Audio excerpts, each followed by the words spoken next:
हजुरबुवाको सङ्घर्ष। हजुरबुवा केवल परिवारको सदस्य होइन, उहाँ एउटा इतिहास हुनुहुन्छ। उहाँका हातका चौरीहरूमा सङ्घर्षका हजारौँ कथाहरू लुकेका छन्। आफ्नो जीवनभर मेहनत गरेर उहाँले परिवारलाई सुख दिन खोज्नुभयो। आफूले दुःख सहेर पनि सन्तानको खुसीमा रमाउनु भयो। हामीले सजिलो जीवन बाँचिरहेका छौँ भने त्यसको जगमा उहाँको पसिना र त्याग मिसिएको छ। उहाँका अनुभवहरू किताबभन्दा ठुला छन्।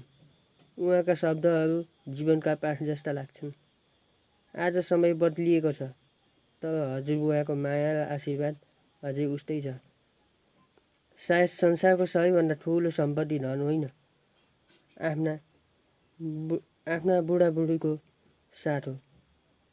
किनकि उनीहरू केवल परिवार होइनन्, हाम्रो अस्तित्वको आधार हुन्।